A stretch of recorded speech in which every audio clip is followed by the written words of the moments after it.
Pozdrav, dobri moji pratioci kanala Hrana za telo. Danas ćemo da odradimo jednu jako korisnu i zanimljivu stvar, a vezana je za poljoprivredni kreč, kako ga nazivaju agricultural lime, koji izgleda kao fini puderasti bijeli prah. Čini mnogo korisnih stvari. Pre svega, svaki uzgoj povrća, voća, naravno zahteva, kao što svi dobro znamo, đubrenje, kompost. Zatim su tu kiše i sve druge pojave koje naše tlo vremenom zakiseljavaju. I takvo kiselo tlo bi naravno trebalo postaviti na onu idealnu, na onaj idealni broj od 6,5 pH koji je praktično najidealniji za uzgoj povrća u bašti.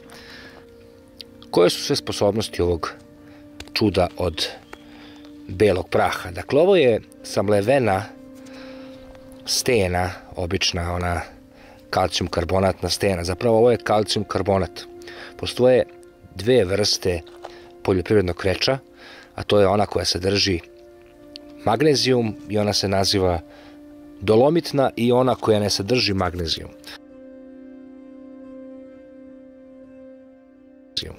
Ova koja sadrži magnezijum je još dodatno kvalitetnija, jer tla pa i same biljke uglavnom imaju tendenciju da im fali magnezijuma dosta, tako da postoje te dvije vrste.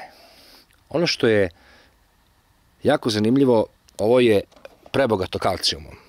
Dakle, ima oko 30 do 40% kalcijuma u sebi, što je idealno za različite bolesti koje napadaju naše biljke. Sećamo se svi one čuvene crne pegavosti na paradajzu, koja je direktan uzrok zapravo nedostatka kalcijuma. Kalcijum ostaje u tlu od 3 do 4 godine i to naravno u zavisnosti koliko vi kalcijuma dodajete u vaše leje. Na primjer, ja uzmem samo ovako, posolim, što bi se reklo. Ništa mnogo, ništa puno. Ali ako se ispoštuju one procedure kako se inače implementira poljoprivredni kreč na velike livade, voćnjake ili gde god, po pravilima bi on tu trebao da zadovoljava potrebe od 3 do 4 godine. Međutim, ako ga ovako stalno koristimo pomalo, kako bi biljkama obezbedili dovoljno kalcijuma, onda zapravo to možemo raditi i svake godine pomalo.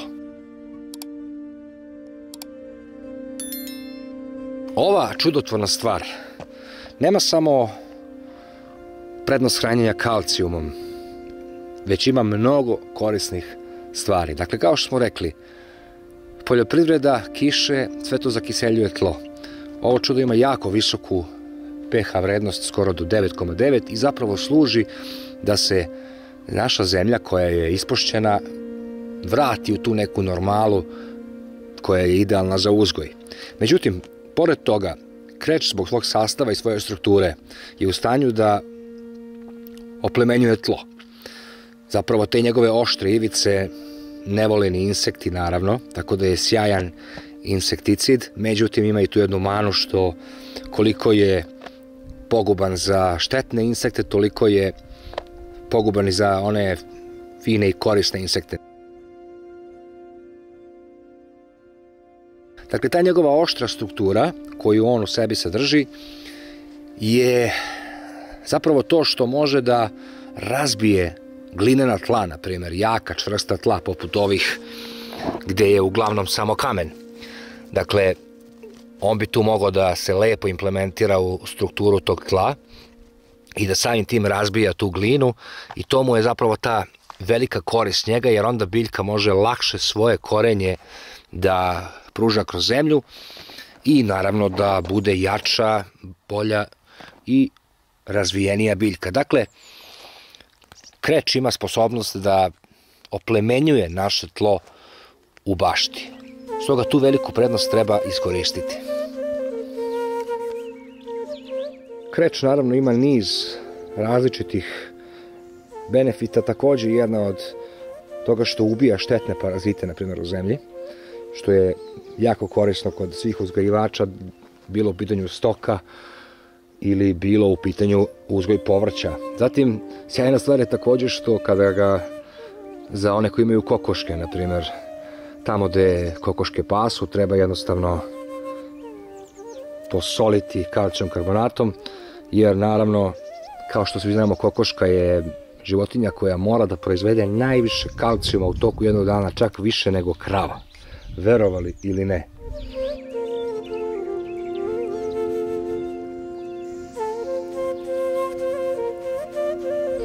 Samim tim, dakle, kako kalcijum karbonat oplemenjuje tlo, biljke jednostavno mogu lakše da se kroz njega probijaju i samim tim, ono što je od ključne važnosti, mogu da usvoje nutrijente dosta lakše nego u netretiranom tlu. Kalcijum karbonat takođe ima jedan vid čišćenja tla od otrova, što je jako važno jer danas svi jasno vidimo koliko smo zatrovani i koliko se otrova širi u ovom materialističkom svetu.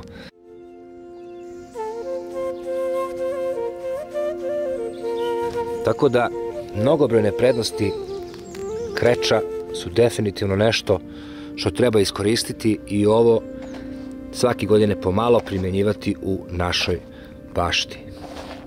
Danas sam nekom pomogao. Inače, poljoprivredni kreč možete naći u bilo kojoj poljoprivrednoj apoteci. On je sastavni deo praktično poljoprivrede. Jako je koristan i za sve one koji nemaju, na primjer, pepeo, jer uzgajaju povrće u nekim gradskim sredinama gde je naravno grejanje daljinsko, mogu koristiti ovo umesto pepela. Eto, dobri moji ljudi, nadam se da sam nekom pomogao. Pozdrav i sve najbolje vam želim.